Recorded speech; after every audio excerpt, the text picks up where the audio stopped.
बिस्मिल्लाहिर्रहमानिर्रहीम dear students, अॼु असां स्पेलिंग जे हवाले सां हिकु दफ़ो ॿीहर अव्हांजी ख़िदमत में हाज़िर थिया आहियूं। गुज़िरियल क्लासनि में असां ज़बर जो इस्तेमालु, ज़ेर जो इस्तेमालु, पेश जो इस्तेमालु ऐं इन खां अलावा वाह वाढो जो इस्तेमालु सिखियो हुजे। यानी इहे अखर या इहे आवाज़ कहिड़े तरीक़े सां असां इस्तेमालु कंदा आहियूं ऐं उन्हनि जे लाइ अंग्रेज़ी में कहिड़े तरीक़े सां उन्हनि जी स्पेलिंग ठाहींदा आहियूं, इहो असां ऑलरेडी अव्हां सां डिस्कस करे चुका आहियूं। पर अॼु असां ये यके जो इस्तेमालु सिखंदासीं त ये यको जेकॾहिं कंहिं बि लफ़्ज़ में कंहिं बि नाले में अगरि इस्तेमालु थिए त उन जो कहिड़े तरीक़े सां इस्तेमालु कंदासीं।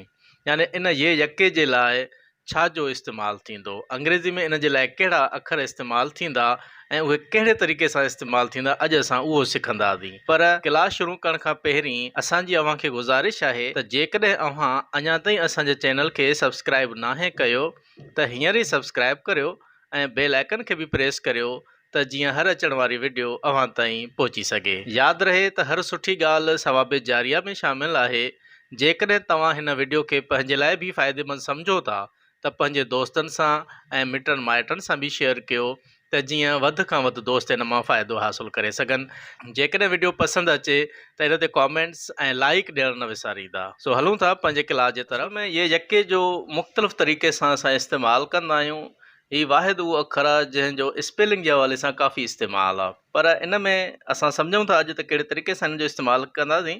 हाणे जीअं ये यके जो पंहिंजो ज़ाती आवाज़ आहे या वरी या ये, त इन जे लाइ असां वाए रखंदासीं। उन खां पोइ किथे किथे इन में यू जो बि इस्तेमालु कंदा आहियूं, पर ज़्यादातर असां इन में वाए जो इस्तेमालु कंदासीं। उन खां पोइ ॿिए नंबर ते आहे ये यके जो बग़ैर छिक सां आवाज़, यानी बग़ैर छिक जे कंहिं बि आवाज़ खे छिके न पढ़ूं, उते असां ये जो इस्तेमालु कंदा आहियूं। जीअं अल्फ़िए ए बये बे त उते असां या त ई रखंदा आहियूं या वरी मुख़्तलिफ़ जॻहियुनि ते असां इन ई आवाज़ जे लाइ ए आए जो इस्तेमालु कंदा आहियूं। कीअं कंदासीं उहो असां अॻिते इन ई क्लास में सम्झंदासीं। उन खां पोइ टियों जेको आवाज़ु आहे इन जो छिक सां, यानी ये यके जो छिक सां आवाज़, यानी कंहिं बि आवाज़ खे छिके पढ़ूं। जीअं अल्फ़िए ज़रा ई, बये ज़रा बी, त इन जे लाइ वरी असां डबल ई जो इस्तेमालु कंदा आहियूं। इहे असां कहिड़े तरीक़े सां इस्तेमालु कयूं था, इहो असां अचो त इन क्लास में ई सम्झी था वठूं। ये यके जो पंहिंजो ज़ाती आवाज़ अचे, जीअं यावर, जीअं असांजो पहिरियों नालो आहे यावर, त हिते यानी ये जो पंहिंजो ज़ाती आवाज़ आहे, त इन जे लाइ असां वाए रखंदासीं। उन खां पोइ इन सां अलिफ़ शामिल आहे त असां ए बि रखूं था। उन खां पोइ वाह वाढो, त उन जे लाइ असां डब्लू रखंदासीं, छो जो वाव जो हिते पंहिंजो ज़ाती आवाज़ आहे। उन खां पोइ वाह वाढो जे मथां वरी ज़बर जी निशानी आहे, त इन जे लाइ वरी असां ए रखंदासीं। ऐं आख़िर में बचो रे, त इन रे जे लाइ असां अंग्रेज़ी में आर रखंदासीं। यानी चवण जो मक़सदु इहो आहे त हिते ये यके जो जेको पंहिंजो ज़ाती आवाज़ आहे या वारो, इन जे लाइ असां वाए रखूं था। यानी इन जी जेका स्पेलिंग लिखूं था YAWAR। ॿिए नंबर ते जेको असांजो नालो अचे थो उहो आहे परेयल। हाणे प यानी पी रखंदासीं। उन खां पोइ पे जे मथां ज़बर आहे त ए रखूं था। उन खां पोइ रे, त रे जे लाइ आर रखंदासीं। उन खां पोइ ये यके जो पंहिंजो ज़ाती आवाज़ आहे, जीअं पर य। हाणे य जे लाइ असां वाए रखी, मथां इन जे ज़बर आहे त वरी रखंदासीं ए, ऐं लाम जे लाइ असां एल रखूं था। जीअं परेल जी असां जॾहिं स्पेलिंग लिखंदासीं त PARYAL, यानी इते बि ये जो पंहिंजो ज़ाती आवाज़ आहे। उन खां पोइ असांजो जेको टियों नालो अचे थो उहो आहे यासिर। हाणे या इन में बि ये जो ज़ाती आवाज़ आहे, त इन जे लाइ असां वाए रखूं था। अलिफ़ जे लाइ ए, सीन जे लाइ एस रखी, इन सीन जे हेठां ज़ेर आहे त असां आए रखंदासीं, ऐं रे जे लाइ साॻियो ई आर रखंदासीं। त जीअं यासिर जी स्पेलिंग आहे त उहा थींदी YASIR, यानी हिते ये जो पंहिंजो ज़ाती आवाज़ इस्तेमालु थिए थो, इन जे करे असां इन में वाए रखंदासीं। उन खां पोइ ये जो जेको बग़ैर छिक जे आवाज़ अचे थो, उन में कीअं इस्तेमालु कंदा आहियूं। जीअं शेरल, हाणे हिकिड़ो नालो आहे असां वटि शेरल। हाणे इन खे ॿिनि आवाज़नि सां असां पढ़ी सघूं पिया, या त इन खे शेरल पढ़ूं या इन खे असां शीरल पढ़ूं। बहरहाल असां इन खे जेको पढ़ूं था उहो आहे शेरल। त शे यानी शीन जे लाइ त असां SH रखंदासीं। हाणे इन सां गॾु जेको ये यको शामिल आहे, त इन जे लाइ असां हिते वाए न रखंदासीं, हिते असां हिकु दफ़ो ई रखंदासीं। उन खां पोइ रे जे लाइ आर, रे जे मथां ज़बर आहे त ए, ऐं आख़िर में आहे लाम, त इन जे लाइ असां एल रखंदासीं। यानी हीउ जेको शीन सां गॾु ये जो इस्तेमालु थियल आहे, त इन जे लाइ हिकिड़ो दफ़ो असां ई रखंदासीं। त इन जी जेका स्पेलिंग थींदी उहा थींदी SHERAL, यानी ई सिंगल ई असां इन जे करे इस्तेमालु कयूं था त इहो जेको आवाज़ु आहे उहो असांजो बग़ैर छिक जे इस्तेमालु थिए थो। ॿिए नंबर ते हिकिड़ो नालो आहे रेहान। हाणे रेहान जी जेका स्पेलिंग आहे उन में बि असांजो ये यके जो इस्तेमालु थियल आहे पर बग़ैर कंहिं छिक जे। त हिते रेहान जी जेका स्पेलिंग थींदी उहा थींदी REHAN, यानी इन में बि असां सिंगल ई रखंदासीं। टे नंबर ते नालो अचे थो लारेब। हाणे इन में बि असां जेको ये यके जो इस्तेमालु थियल आहे उहो बि बग़ैर छिक जे इस्तेमालु थियल आहे। त इन जी जेका स्पेलिंग थींदी उहा थींदी LAREB। यानी हीअ जेके टे नाला आहिनि असांजा मिसाल जे लाइ जेके ॾिनल आहिनि इहे उहे आवाज़ आहिनि जंहिंमें ये यको त इस्तेमालु थियल आहे पर बग़ैर छिक जे इस्तेमालु थियल आहे। इन जे करे असां हिन में हिकु दफ़ो ई जो इस्तेमालु कंदासीं। उन खां पोइ असां जेको अचूं था त हिते ये यके जो वरी ॿियो आवाज़ु आहे। हीअ जेको आवाज़ु आहे ये यके जो इहो वरी छिक सां आहे। यानी इन आवाज़ खे छिके असां पढ़ूं था तॾहिं वरी असां इन में डबल ई जो इस्तेमालु कंदासीं। जीअं हाणे असां वटि पहिरियों नालो आहे मीरल।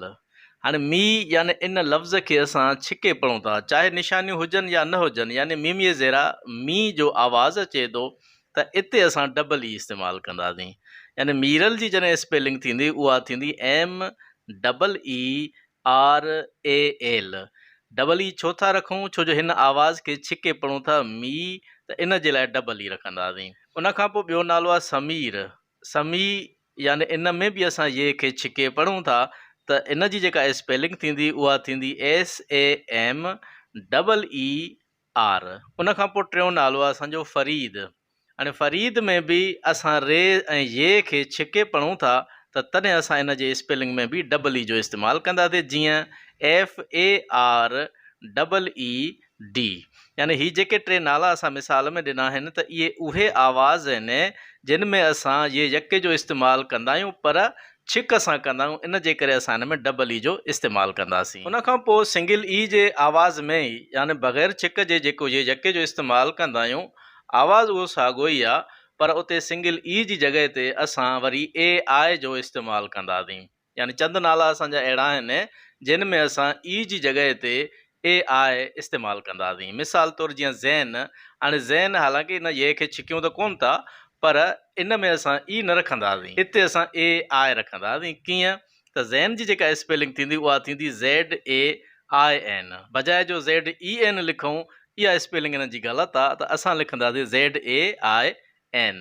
साॻे तरीक़े सां ज़ैद, त ज़ैद जी स्पेलिंग बि असांखे AI सां लिखणु घुरिजे, जीअं ज़ैद त ZAID लिखंदासीं। उन खां पोइ फैज़।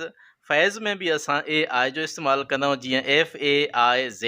काफ़ी अहिड़ा नाला आहिनि जीअं सुहेल, तुफ़ेल, फैसल, कैसर, फैज़ान।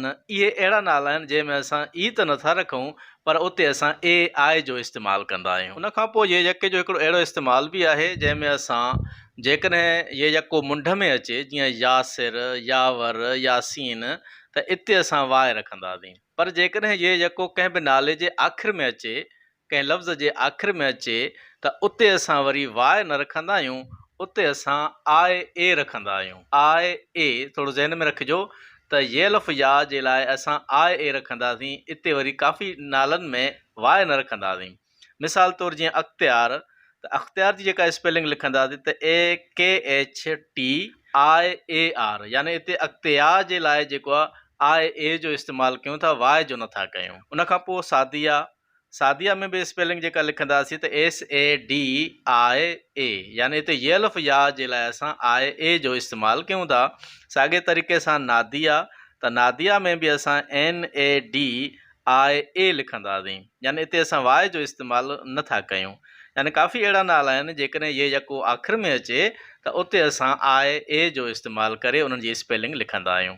डियर स्टूडेंट्स, इहो हुयो असांजो अॼोको क्लास। असां उमेद था कयूं तव्हांखे हीअ क्लास ज़रूरु पसंदि आयो हूंदो ऐं हीअ वीडियोज़ जेके बि असां असां शेयर कयूं था इन्हनि ते लाइक ऐं कॉमेंट्स बि ॾियो ऐं पंहिंजे दोस्तनि सां बि शेयर कयो त जीअं वधि खां वधि दोस्त हिन मां फ़ाइदो बि हासिलु कनि ऐं इन सां असांजी बि हिमत अफ़ज़ाई थींदी त असां वधि खां वधि तव्हांजे लाइ अहिड़े टाइप जो वीडियोज़ शेयर कंदा रहंदासीं। असांखे ॾींदा इजाज़त। अल्लाह हाफ़िज़।